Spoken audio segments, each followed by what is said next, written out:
Thank you, Mr. President. I rise tonight to talk about the rights of children in detention and, in particular, to talk about a very valiant young girl. A young girl whose courage in defence of her family and freedom has struck a chord with people around the world calling for justice. The young girl I speak of is a 16-year-old Palestinian girl. Her name is Ahed Tamimi. She should be in high school. She wants to become a lawyer, but instead she is imprisoned in an Israeli jail. Ahed is in prison because she slapped a heavily armed Israeli soldier.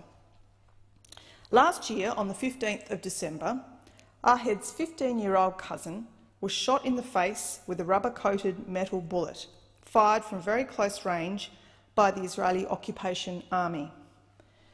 The little boy is recovering very slowly, but some of his skull bones, which were removed in surgery, won't be returned to their place for another 6 months. This was in result of a protest in the Palestinian village of Nabid Salih, near Ramallah. Soldiers trespassed into a house owned by Ahed's family in a village under Israeli occupation. Ahed was deeply disturbed and upset by what had happened to her little cousin.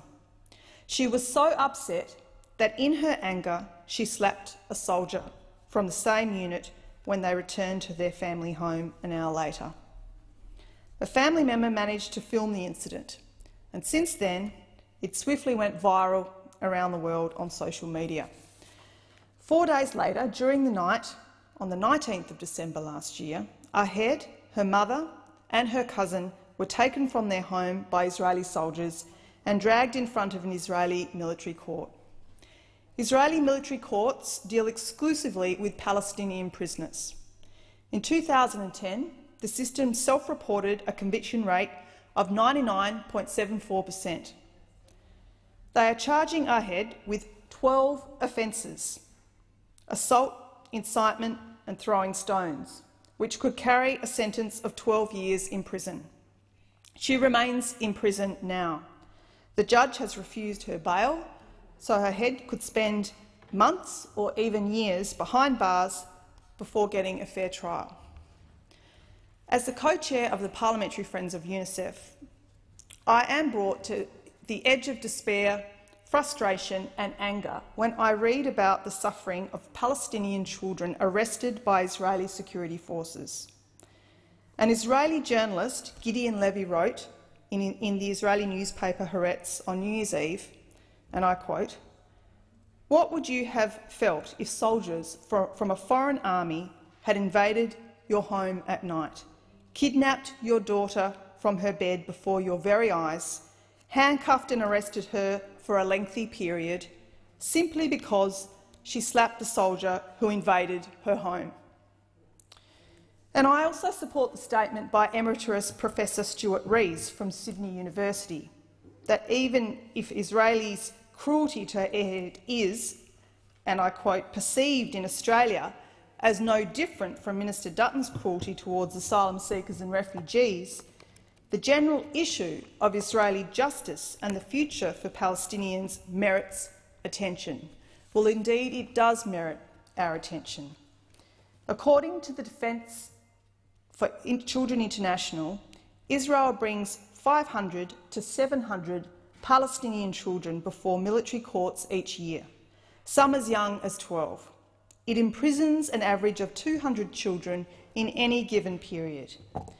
In fact, groups like UNICEF, Human Rights Watch, B'Tselem, Amnesty International and Defence for Children International all agree that 3 out of every 4 Palestinian children arrested by the Israeli army experience violence during their arrest or their interrogation. They are frequently arrested in raids at night on their home. 85% of arrested Palestinian children were blindfolded and 95% were handcuffed. The 2013 UNICEF report, Children in Israeli Military Detention, concluded ill treatment of Palestinian children in the Israeli military detention system appears to be widespread, systematic and institutionalised. practices in violation of international law that protects all children against ill treatment when in contact with law enforcement, military and judicial institutions. And according to a letter her father wrote to the Israeli newspaper, Ahed Tamimi belongs to the second generation of Palestinian children under occupation who have known only a life of checkpoints, identity papers, detentions, house demolitions, intimidation, humiliation and violence. I do not believe that this particular child's act of courage and defiance in the face of over 50 years of illegal occupation justifies her continuing detention. And I believe Ahed Tamimi's real crime in the eyes of Israel has been to shame that country's illegal occupation of Palestine and her point-blank refusal to accept or bow down to that 50-year-old occupation and the guns that come with it. And I add my voice in this parliament to the global outrage about the imprisonment of children, of Palestinian children, in Israeli prisons. And I note with disappointment that there has been silence of the Australian government about this, whether it be to decry the unjust imprisonment of a young girl or protest against the thuggish comments made about her by some in the Israeli government. Even if the politics on this are hard, Australia must raise its voice. What sort of friend to Israel are we if we look away and ignore what we feel are transgressions? Around the world, it is generally accepted that the biggest hurdle in the peace process is the ongoing construction of illegal Israeli settlements in the West Bank. But now Australia has an opportunity with its new membership to the UN Human Rights Council. We have a commitment to protect and advance human rights, and we must live up to that commitment wherever human rights are being abused, be it in an adversary like North Korea or in an ally like Israel.